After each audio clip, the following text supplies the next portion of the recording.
Today we're going to be reading through Acts 17, 22 through 31. So our story begins in Athens with Paul. Paul is going throughout the city of Athens, preaching in synagogues and on the street. And he runs into two groups of people, the Stoics and the Epicureans. These are philosophers, people who argue and reason with logic. They search for the newest ideas. They spend their whole day sitting in the marketplace, discussing new theories, new philosophies, searching for the newest thing. They run into Paul preaching the gospel, and they call Paul a babbler, one who is just going on and on about something they have no idea. This intrigues them. They're curious. So Paul begins to preach. He goes to the Areopagus, which is Mars Hill, and speaks to these people in Athens. And this is where we begin in verse 22. Then Paul stood in front of the Areopagus and said, "Athenians, I see how extremely religious you are in every way. For I went through this city and looked carefully at the objects of your worship. I found among them an altar with the inscription, 'To an unknown God.' What therefore you worship as unknown, this I proclaim to you. The God who made the world and everything in it, He who is the Lord of heaven and earth, does not live in shrines made by human hands, nor is He served by human hands, as though He needed anything, since He Himself gives all mortals life and breath and all things. From one ancestor He made all nations to inhabit the whole earth. And He allotted the times of their existence and the boundaries of the places where they would live, so that they would search for God and perhaps grope for Him and find Him, though indeed He is not far from each one of us. For in Him we live and move and have our being. As even some of your own poets have said, we too are His offspring. Since we are God's offspring, we ought not to think that the deity is like gold or silver or stone, an image formed by the art and imagination of mortals. While God has overlooked the times of human ignorance, now He commands all people everywhere to repent, because He has fixed a day on which He will have the world judged in righteousness by a man whom He has appointed. And of this He has given assurance to all by raising Him from the dead." So we start with Paul preaching from the Areopagus, Mars Hill, but it's not just a hill. It's where people gather to discuss philosophical ideas or economic policy, but it's also a place where legal action is taking place, where trials happen.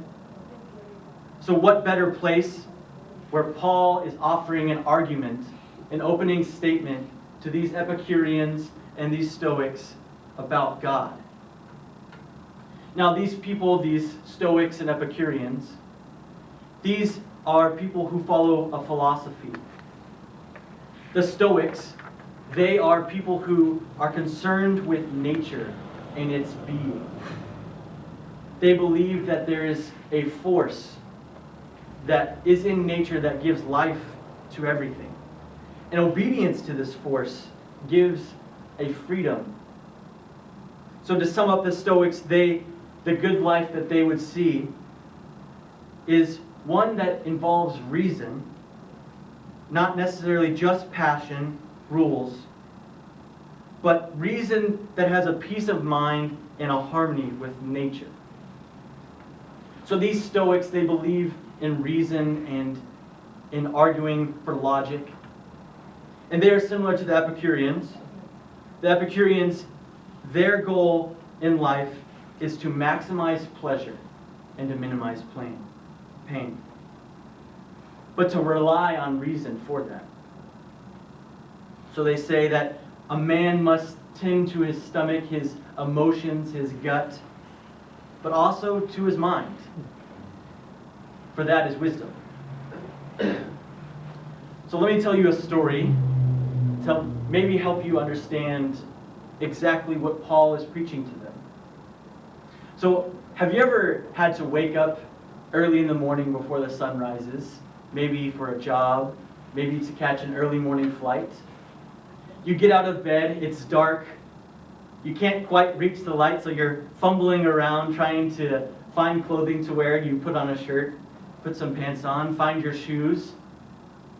You're ready for the day, you walk out the door, and you realize, you look down, and you're wearing two different shoes. One's brown, one's black. They look the same in the dark. This happened to me where I put on a shirt, and it happened to be inside out. Went through the whole day, no one telling me. Come to the night and someone's like, I'm pretty sure your shirt's inside out. And I'm like, it's 8 p.m. How has no one told me this the whole day? So this is kind of what I believe the Epicureans and Stoics are seeing. Hear me out. As the Epicureans, they worship idols. Stoics. As Paul is going throughout the city of Athens, there is idols filled within the city. He is disturbed by this. So just as maybe you would wake up and try and put your shoes on, you feel for the shoes, you grab a shoe, maybe it feels like a shoe, maybe smells like a shoe, hopefully, I don't know, maybe it smells good, bad. So you're feeling for it. Maybe there's some truth that it is the shoe, but just not quite the right shoe. These Epicureans and Stoics are worshiping idols. Maybe there's even some truth to it, but they are wrong. Paul is telling them that they are worshiping creation and not the Creator. That their trust is misplaced in something made of wood or stone, of gold, that has no life. Their trust is in something that is just a creation, not the Creator. For they worship an unknown God. But we worship the God that is known and is near to us. So as Paul finds this idol, it reads to an unknown God. Maybe it's unknown to them, but they still worship. They worship this idol in knowing that it maybe not. They're searching for truth, but yet they can't fully find it. Paul then tells them that their trust is misplaced. But Paul recognizes that these Epicureans and Stoics, they're devoted. In verse 22, he says, Athenians, I see how extremely religious you are in every way. So these men and women are devoted to their following of these idols. But I believe that their trust is misplaced. Their trust is in creation and not in the Creator. Paul begins to shift this focus from creation to Creator when he's telling them about God in verse 24. He tells them that this is the God who made heaven and earth and the world and everything in it. This is the God who he serves. So they serve an unknown God. Paul, he serves a God that is known and is near to them.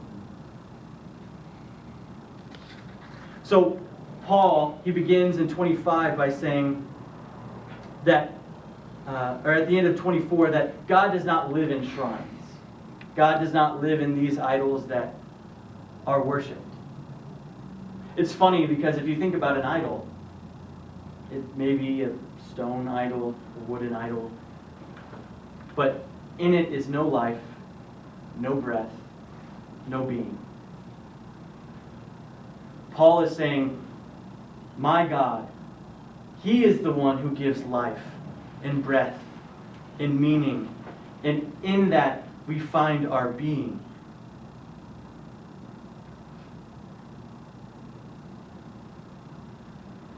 In verse 27, Paul continues with this great image. He says that because of this one ancestor in whom He made all nations, he says this, so that they would search for God and perhaps grope for Him and find Him. I picture someone stumbling through the dark, trying to find God, trying to maybe put on that shoe, trying to close their eyes and try to feel for God. God has set up the earth so that we may find Him, but yet we still can't quite grasp it. Maybe we found that wrong shoe. Maybe we've mixed-matched the brown shoe with the black shoe. Maybe we found our hope in an idol rather than God. But, he says, though indeed He is not far from us. We have a hope that is that God, even though as we travel through the dark, God is not far from us, for He is near. I think that we end up going through life in the dark sometimes, and we look past God because God is near. But instead, we find idols. We find our comfort in a half-truth, not fully recognized, something unknown. For the Epicureans and Stoics, they worship an unknown God. But we worship a God that is known and is near to us. So then Paul continues and even quotes their own poets in their own logic and reasoning. Paul is speaking to them with their logic. In verse 28, for in Him we live and move and have our being. As even some of your own poets have said, we too are His offspring. Now, this has a different meaning for Paul, because Paul is saying that we have our meaning because we are God's offspring. We are His descendants. We bear the image of God in His likeness. We have communion with God because we are His offspring. But there is a distinction that we are creation and He is creator. A distinction that the Epicureans and Stoics don't quite find. They worship these idols that are creation, not creator. I believe that the Epicureans were blinded, just as a couple chapters before, Paul was blinded. I believe just as God reveals and opens Paul's eyes, God is revealing and opening the eyes of the Athenians, the Stoics and the Epicureans. He is helping them see the bigger picture of life. That there is more than just what's in front of them. There's more than what they can see.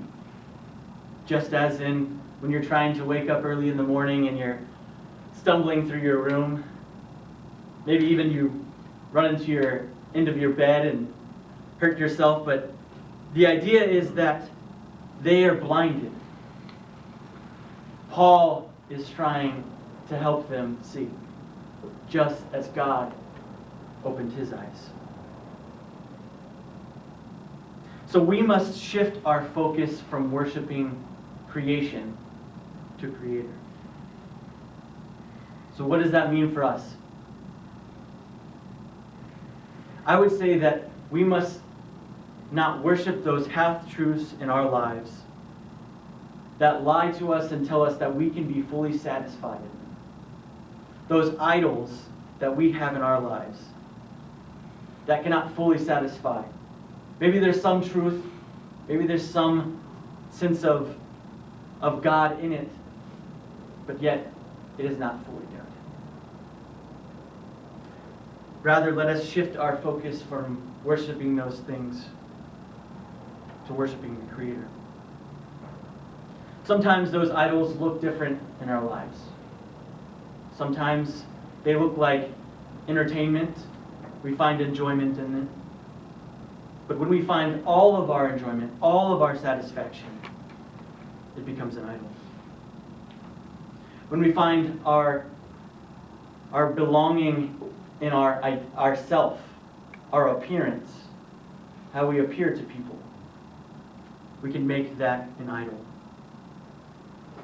There's many things in our lives that we can shift from being an idol, and we idolize that thing and we walk around with it every day. But there's a promise that God tells us in here. We are His children. We are His offspring. And that is seen with the resurrection of the dead, that Jesus raised from the dead. We have that hope.